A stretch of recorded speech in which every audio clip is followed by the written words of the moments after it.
참 세월이 빠른 것 같아요. 어느새 2025년 마지막 주일이 됐습니다. 우리가 그 연말이 되면 대체로 좀 많이 바쁜 것 같아요. 그렇죠? 연말 연초에 이렇게 바쁜 일이 굉장히 많은데 왜냐하면 또 연말에 결산도 해야 되고 또 새해를 준비해야 되기 때문에 이런저런 바쁜 일들이 많이 몰려 있습니다. 기업들은 한 해의 매출과 또 영업 이익을 적은 그 재무제표를 살펴보면서 생존을 가늠하기도 하고요. 또 직장인들은 이제 인사고과라는 등급 앞에서 희비가 엇갈리기도 합니다. 올해 나는 얼마나 벌었는가, 올해 나의 성과는 어느 정도였는가, 내년 연봉은 어떻게 될 것인가, 내가 거둔 성과가 어느 정도며 우리 아이의 성적은 또 어느 수준인가 하면서 이제 여러 가지 내용들을 이제 파악하기도 합니다. 하여간 결산을 하는 동안 이제 측정된 그런 숫자는 우리에게는 굉장히 중요하게 여겨지는데요. 실제로 그 숫자가 우리에게 있어서 우리의 존재와 우리의 가치들을 증명하는 어떤 자료가 되기 때문입니다. 그래서 어떤 사회학자는 우리 사회가 점점 더 숫자에 집착하고 있다라고 또 얘기를 했어요. 왜냐하면 우리가 불확실한 상황에서는 이제 불안에 시달리게 되는데 그 숫자로 표현이 되고 나면 좀 명확해지기 때문에 그 불안이 어느 정도 해소되고 그렇기 때문에 이제 점점 더 숫자에 매달린다고 얘기합니다. 그래서 누군가가 그런 얘기를 하더라고요. 남편이 나를 얼마나 사랑하는가, 거기에 대한 질문에 애매한 대답들보다는 차라리 남편이 500만 원짜리 가방을 사줬다는 대답이 훨씬 명확하다라고 뭐 얘기를 하더라고요. 마찬가지로 내 인생은 과연 안전한가, 내 인생은 평화롭고 좋은가 라는 질문에 대해서도 모호한 대답보다는 내 통장에 10억이 있다라고 하면 안전함이 명확해진다는 겁니다. 그런 면에서 어쩌면 우리도 한 해를 결산하면서 이미 여러 가지 숫자들을 계속 세고 있었는지도 모르고 앞으로도 좀 세워야 될 수도 있을 것 같아요. 그래야 조금이라도 불안이 해소가 되고 우리의 앞날에 대해서도 조금이라도 더 명확해진다는 그런 느낌이 들 테니까 말이죠. 근데 오늘 본문에서도 다윗이 마치 결산하듯이 인구수를 세는 장면을 보게 됩니다. 이 사무엘 상하의 최종 마지막 지점에서 그 숫자를 세는데요. 문제는 이제 성경을 읽어보시면 방금 읽은 대로 성경은 이것을 죄라고 설명을 한다는 것입니다. 그러니까 언뜻 보기에는 우리가 쉽게 잘 이해가 되진 않아요. 이게 대체 왜 굳이 죄로 표현이 되고 실상 죄를 지었습니다 얘기하는데 뭐 구체적인 왜 죄인지에 대해서도 설명을 해주지 않으니까 우리가 잘 이해가 되지 않을 수 있을 것 같아요. 그래서 이제 차근차근 이 본문의 이야기들을 좀 추적을 해나가면서 한 해의 마지막 오늘 이 주일에 하나님이 우리에게 말씀하시려고 하는 그 메시지가 무엇인지를 발견하고 함께 진실하게 반응했으면 좋겠습니다. 오늘 1절은 이렇게 시작을 해요. 주님께서 다시 이스라엘에게 진노하셔서 백성을 치시려고 다윗을 부추기셨다. 너는 가서 이스라엘과 유다의 인구수를 세어라. 좀 보여주세요. 이 본문을 보시면 마치 하나님이 직접 명령해서 한 일처럼 이제 기술이 되어 있기 때문에 사실 읽으면서 약간 의아하게 생각이 들 수도 있고 또 한편으로는 좀 오해할 수도 있는데 좀 설명이 필요합니다. 왜냐하면 야고보서 1장 13절에 따르면 하나님을 악을 행하거나 부추기거나 하는 유혹하는 분이 아니라고 설명을 하기 때문이죠. 실제로 오늘 본문과 똑같은 사건이 다른 성경에 또 기록되어 있어요.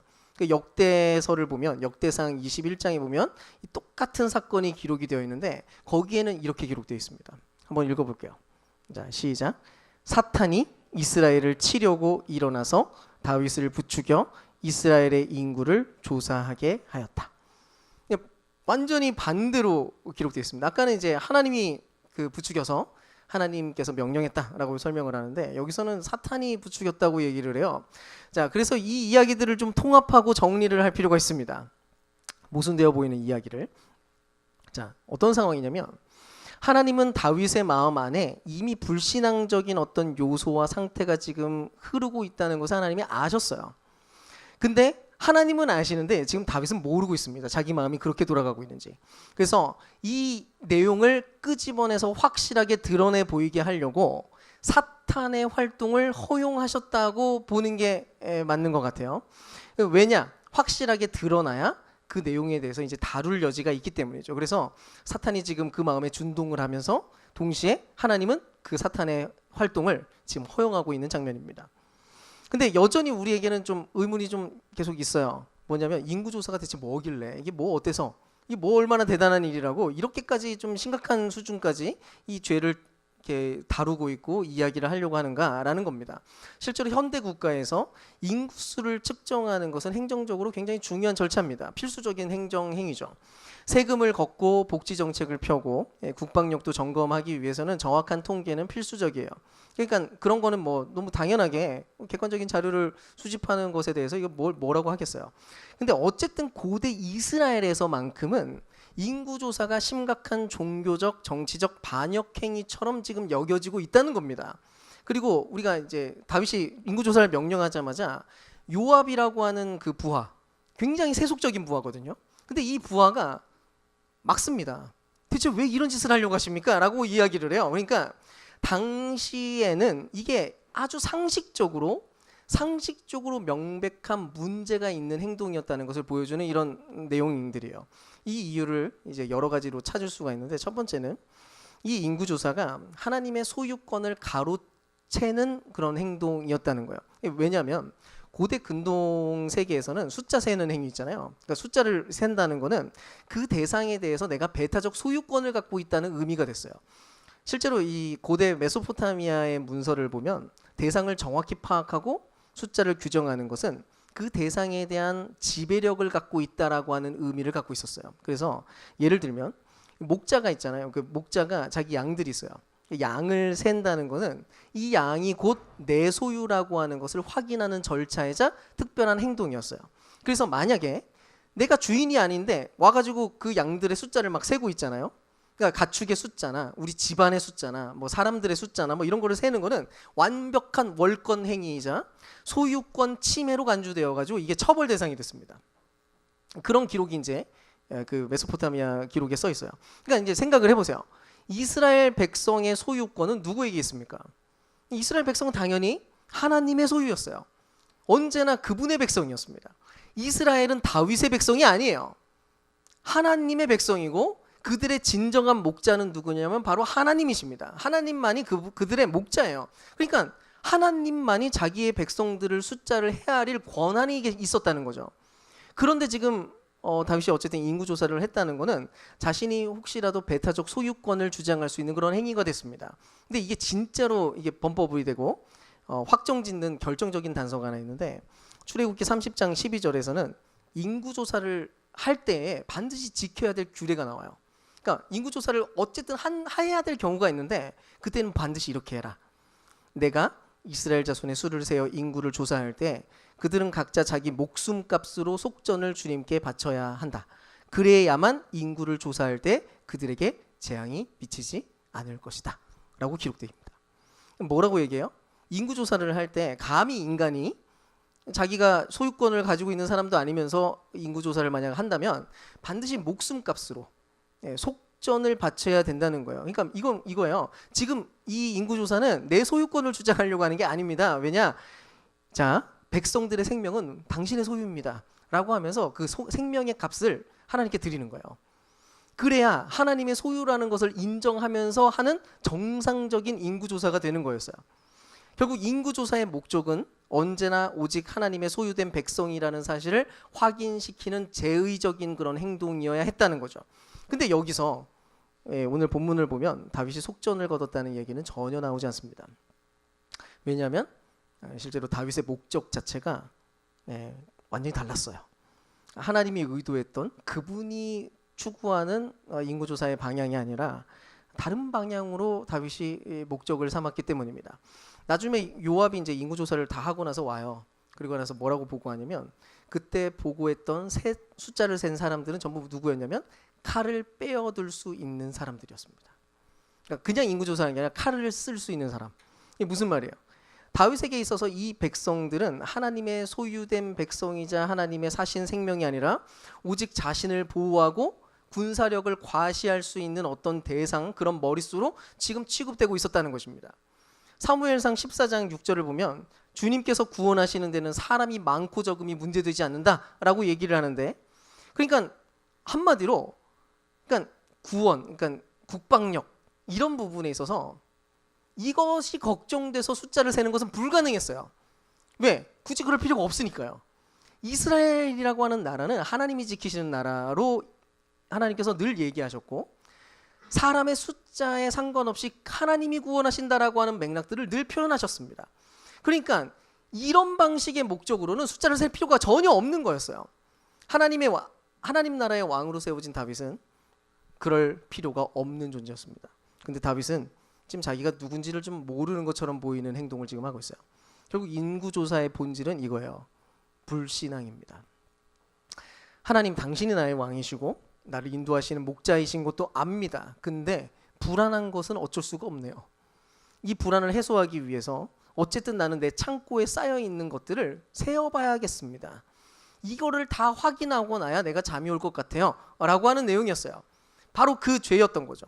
하나님을 나의 목자에서 나의 보조 수단으로 전락시킵니다. 하나님께서 이 모든 것의 소유주가 되시고 하나님이 인도하시는데 이 모든 것들을 다시 거절하고 있는 거예요. 나의 숫자를, 내가 세어본 숫자를 나의 안전장치로 여기려고 시도하는 그런 행동이 지금 이 행동들입니다. 자, 그럼 이 이야기를 오늘날 우리와 우리의 세상에 대한 이야기로 좀 가져와 볼게요. 아까 다윗은 무려 9개월하고도 20일 동안 인구조사를 했습니다. 그랬더니 그 장부에 적힌 숫자는 전부 뭐였냐면 칼을 빼앗은 사람의 숫자가 몇 명이냐에 대한 그 내용들이었어요. 알고 보면 이스라엘 모든 백성들은 하나님의 소유된 백성들이었고 하나님이 사랑하시는 속전을 지불해서 산 하나님의 백성이었어요. 근데 그들의 이름이 적히지는 않았어요. 이 인구조사하는 동안 그들의 삶이나 사연이 적히지 않았습니다. 실제로 그러는 동안 다윗에게 있어서 백성들은 더 이상 어떤 존재가 아니었고 그저 자신을 위한 승리를 위한 도구로 환원되기 시작했어요. 그런데 생각을 해보면 오늘날 우리 사회가 마치 딱 그런 것 같지 않습니까? 그야말로 숫자의 폭력이 점점 더 심화되고 있는 것 같아요. 이제는 칼을 뺄 자를 세는 게 아니라 돈이 될 자를 세고 있거든요. 기업이 구조조정하는 때를 보십시오. 한 가정의 헌신과 가족의 생계와 회사에 바친 청춘은 고려되지 않습니다. 엑셀 시트 위에서 비용 대비 효율이라고 하는 숫자의 그 기준에 맞춰서 가차없이 해고 대상자라고 하는 명단에 그냥 막 올라가요. 사람은 사라지고 인력 감축이라고 하는 통계 용어만 남는 거죠. 그런 면에서 요즘 사회를 뜨겁게 달구고 있는 쿠팡 이야기를 하지 않을 수가 없습니다. 파고들면 파고들수록 요즘에 계속 드러나는 걸 보면 볼수록 이게 생각보다 훨씬 심각하다는 것을 계속해서 발견하는 중인데요. 그동안 우리는 스마트폰에서 이게 손 터치 한 번이면 다음날 새벽에 문 앞에 물건이 놓이는 기적 같은 세상을 경험하고 살고 있었습니다. 빠르면 무조건 좋으니까요. 그래서 로켓이라는 단어만 들어도 기분이 좋아요. 막 금방 올 것 같고. 근데 그 속도라는 숫자, 새벽 6시, 7시라는 숫자를 맞추기 위해서 그 뒤에 어떤 일이 벌어지는지 잘 알게 됩니다. 거기에는 시간당 생산량이라는 엄청난 숫자가 사람을 지배하고 있어요. 사람이 숨을 헐떡거리면서 계속해서 그 타이트한 숫자에 맞추기 위해서 일을 해내고 있는데 관리자는 사람을 보는 게 아니라 모니터에 적힌 수치만 확인하고 있습니다. 혹시라도 속도가 떨어지고 그 시간에 정확하게 맞추지 못하면 가차없이 경고를 하고요. 일용직 명단에서 배제하는 일들도 계속해서 벌어져 왔습니다. 결국 이렇게 과로할 수밖에 없는 시스템 하는 가운데서 실제로 과로사하는 일이 벌어졌어요. 근데 더 충격적인 건 그런 일들을 보통 은폐하거나 조작해 왔다는 것이 또 이렇게 막 드러나고 있습니다. 실상 이게 다윗이 저지르는 수량화의 폭력입니다. 어쩌면 우리도 여전히 더 빨리, 더 싸게 그 숫자에만 관심을 기울이면은 그 숫자에 짓눌려서 그 인간의 생명과 이름은 점점 지워질지도 몰라요. 근데 문제는 쿠팡과 우리 사회에만 이런 모양들이 작동하고 있는 건 아니라는 겁니다. 사실은 우리 모두가 이 일에 연루되어 있습니다. 자기 자신과 서로를 향해서도 우리는 계속해서 수량화의 폭력을 저지르고 있는 중이거든요. 생각해보면 우리도 우리 자신을 바라보면서 우리 자신에게도 계속해서 끝없이 숫자를 세고 있어요. 내 인생의 가치를 파악하기 위해서 숫자를 자꾸 셉니다. 내 월급과 내 연봉과 나의 가치가 딱 그 정도로 생각하는 거죠. 난 얼마짜리. 교회와 목사들은 주일 출석 인원과 헌금 액수로 성공과 안전을 가늠하려고 시도하고요. 또 내 자녀와 남편과 주변 사람들을 바라보면서도 무의식적으로도 우리는 계속해서 견적을 냅니다. 그 명확한 수치가 확인됐을 때 불안이 해소가 되니까요. 불안을 해소하기 위해서 계속 그렇게 합니다. 확실한 건 이 모든 것의 뿌리가 성경이 뭐라고 얘기하냐면 불신앙 안에 있다는 거예요. 이것을 추구하는 한. 하나님이 삶을 책임지신다라고 하는 신앙. 인도하시는 분이 바로 우리의 하나님, 그 목자라고 하는 사실, 그 믿음이 작동할 여지가 없어진다는 겁니다. 숫자를 세면 셀수록. 우리가 언제나 선물로 살아가는 존재라는 것을 하나님은 알기를 원합니다. 실제로 우리가 그 사무엘 상하를 계속 보면서 계속 드러났던 얘기가 그거였어요. 다윗의 인생은 선물로 사는 인생이었다. 우리의 인생은 선물이다. 우리는 그런 존재다. 그래서 안전하다. 하나님은 늘 그렇게 얘기하십니다. 하나님은 늘 아낌없이 선물을 주시는 분이다. 근데 그 믿음이 우리가 숫자를 세고 나 자신과 세상을 바라보면서 그렇게 하는 동안 그 믿음들은 점점 더 축소되기 시작한다는 겁니다. 그 믿음, 그 상상력이 없으니까 점점 더 숫자를 세지 않으면 안심이 되지 않는 일이 벌어지는 거예요. 이 악순환이 계속 벌어지는 거죠. 어쨌든 다윗은 지금 믿음이 마치 없어진 사람처럼 보여요. 믿음을 잃어버린 채로 숫자를 다 셌습니다. 근데 확인된 숫자가 생각보다 어마어마한 숫자였어요. 이스라엘에서 칼을 뺄 수 있는 자가 80만 명이었고 유다에서 칼을 빼는 숫자가 50만 명이었어요. 합치면 무려 130만 명이었습니다. 이 군사력 숫자가 130만 명. 다윗이 어떤 마음이 들었을까요? 이 정도 숫자면은 꽤 든든하고 기쁜 마음이 들지 않았을까요? 근데 성경을 보면 정반대의 얘기를 들려줍니다. 10절 말씀 한번 같이 읽어볼까요? 시작. 다윗은 인구수를 센 뒤에 곧 양심의 가책을 받았다. 원문을 보면 다윗의 마음이 그를 때렸다라고 기록돼 있어요. 마음이 그를 때렸어요. 숫자를 확인한 순간 자기가 원하던 그 확실함이 그리고 기쁨을 추구했던 그 불안을 해소하기 위해서 소망했던 그 내용들이 여기에 막 가득 채워진 게 아니라 오히려 견딜 수 없는 죄책감과 허무감이 이 안에 막 밀려왔다는 겁니다. 가슴을 막 때렸어요. 우리는 보통 어떤 목표 지점에 도달하기만 하면 불안이 사라지고 나름의 행복감을 느낄 수 있을 거라고 상상을 하곤 합니다. 예를 들면 통장 잔고의 목표치를 내가 설정하고 그 목표치에 도달하고 나면 행복해지겠지. 그거 막 달립니다. 좋은 성적을 아이가 거두고 내 연봉도 이렇게 오르고 그러면 불안이 제거되고 행복해지리라고 생각을 하죠. 근데 실제로 과연 그러냐는 겁니다.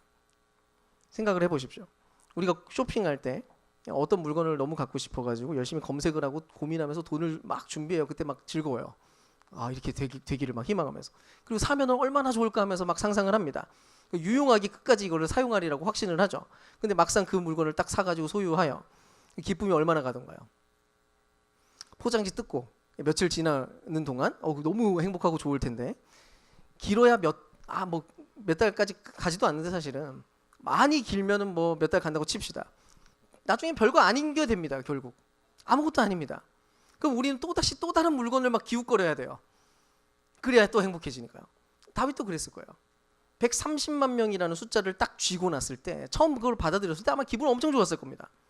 와, 나에게 이 정도의 군사력의 잠재력 군사력을 갖고 있구나. 근데 여전히 그 안에 불안이 멈추지 않는 것을 확인하는 거예요. 그 숫자가 자기 영혼의 평안을 지켜주지 못하는 것을 깨닫게 된 거죠. 아니 오히려 더 확실하게 알게 된 건 이런 방식의 삶을 살아가는 동안 그 숫자를 세는 삶을 사는 동안 결국 하나님과의 거리가 굉장히 멀어졌다는 사실을 그가 확인하게 됩니다. 결국 선지자 갓이 찾아와요. 하나님의 심판을 전해줬죠. 지금 잘못됐다. 그 안에 스스로도 폭로되어 있기 때문에 갓 선지자가 하는 말을 다윗은 바로 이해를 했어요.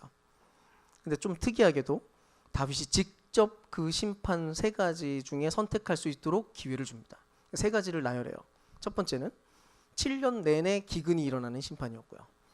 두 번째는 3달 동안 대적이 공격하고 쫓기고 하는 그런 심판이었고, 세 번째는 3일간의 전염병이었습니다. 여러분이라면 어떤 심판을 선택할 것 같아요? 여기서도 이제 적당히 계산을 해볼 수 있어요. 7년 기근을 선택을 하면 일단 왕에게 좀 유리합니다. 왜냐하면 왕궁 창고는 비지 않을 거거든요. 가득해요. 아마 굶어 죽는 백성들은 어마어마할 건데 왕은 버틸 겁니다. 전쟁은요. 이것도 왕에게 아주 나쁘지는 않습니다. 어쨌든 다윗에게는 130만 명의 군사력, 잠재적 군사력을 보유하고 있었고 대적이 쳐들어오면 전방에서는 자기 부하들이 열심히 싸울 거고 자기는 가장 탁월한 호위병들 사이에 둘러싸여서 아마 안전하게 보호받을 가능성이 굉장히 높아요. 근데 전염병은 좀 다릅니다. 이거는 왕궁의 담장을 마음껏 넘어서 막 침투할 수 있는 것들이에요. 이거는 제어가 안 돼요. 이거는 왕이나 거지나 장군이나 병사나 이 질병 앞에서는 모두가 평등해집니다. 그야말로 인간의 힘으로는 절대적으로 방어할 수 없는 직접적인 신적 개입이니까 말이죠. 그래서 아마 계산적으로 아까처럼 수를 세는 방식으로 이 심판 중에 골랐다면은 아마 첫 번째 내용이 가장 리스크가 적은 것이었을지도 모릅니다. 근데 다윗의 반응을 보면 지금은 제대로 회개하고 있는 것처럼 보여요. 더 이상 숫자를 보면서 계산기를 튕기지 않은 채로 세 번째를 선택해요. 그리고는 14절에 이렇게 얘기합니다. 그러자 다윗이 갓에게 대답하였다. 괴롭기가 그지없습니다. 그래도 주님은 자비가 많으신 분이니 차라리 우리가 주님의 손에 벌을 받겠습니다. 사람의 손에 벌을 받고 싶지 않습니다. 지금 다윗이 뭐라고 합니까? 지금 이 심판을 전부 주님의 손에 맡기고 그분의 자비를 신뢰하겠다라고 이야기합니다. 아까까지만 해도 다윗이 어떤 행동을 하고 있었어요? 다윗은 자기 힘과 자기가 열심히 세워놓은 그 숫자로 구원을 누리고 싶었고 그 숫자로 안정감을 경험하고 싶어 했는데 지금 다윗의 이 말은 완전히 달라졌습니다. 완전히 다른 모습을 보여주고 있어요.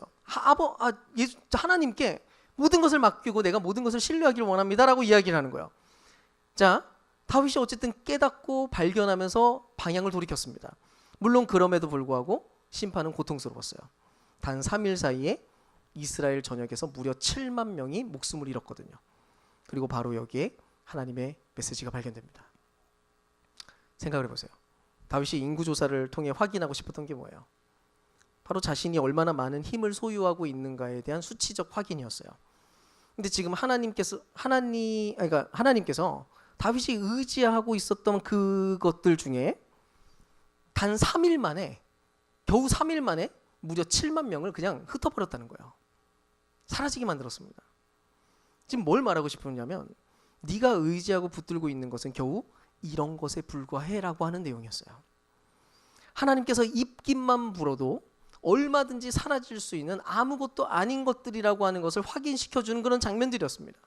우리가 하나님보다 더 의지했던 숫자들이 결정적인 순간에 절대로 우리를 지켜주지 못할 거라는 거죠.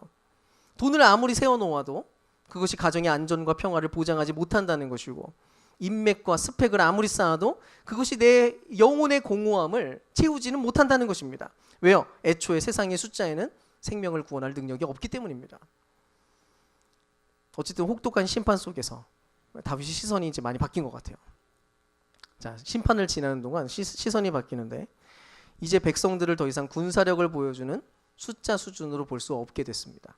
얼마 전까지만 해도 자기의 힘 그리고 자원, 나 대신 싸워줄 도구로 사람들을 봤던 것이 분명하지만 이제는 백성들이 경험하는 처절한 죽음 앞에서 그것을 직시하면서 그들 각자가 하나님이 주시는 고귀한 생명, 존귀한 생명이라는 것을 자각했던 것 같아요. 그래서 결국 다윗이 17절에 절규를 합니다. 이렇게 말하거든요. 바로 내가 죄를 지었습니다. 제가 악한 일을 저질렀습니다. 그러나 이 양떼가 무엇을 하였습니까? 제발 나와 내 아버지의 집안을 쳐주십시오 라고 얘기합니다.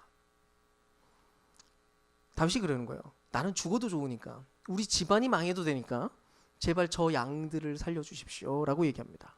굉장히 많이 변했죠. 아까 처음에 했던 다윗의 행동은 이것과 완전 정반대의 방식이었는데 지금 다윗은 완전히 변했습니다. 그러면 다윗이 절규하면서 드린 이 기도 때문에, 이 기도 덕분에 심판이 과연 멈췄을까요? 냉정하게 말하자면 결국 다윗은 백성을 위해 죽지 않습니다. 다윗의 집안이 망하지 않습니다.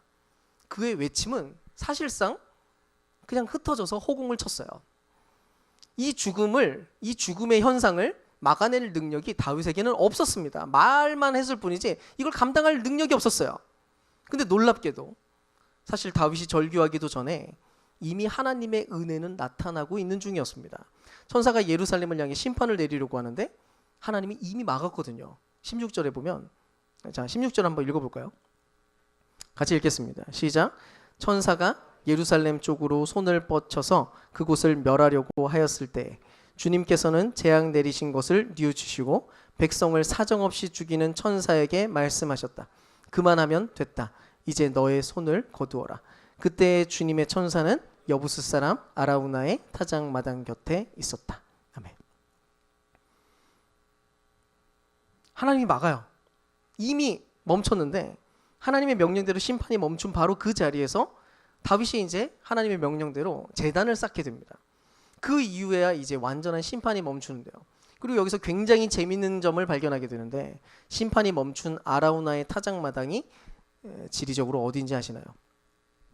역대하 3장 1절을 보면 놀랍게도 여기가 어디냐면 1000년 전 아브라함이 아들 이삭을 바치려고 했던 모리아 산이라고 이야기합니다. 이곳은 다윗의 아들 솔로몬이 나중에 예루살렘 성전을 건축하는 장소가 되었고요.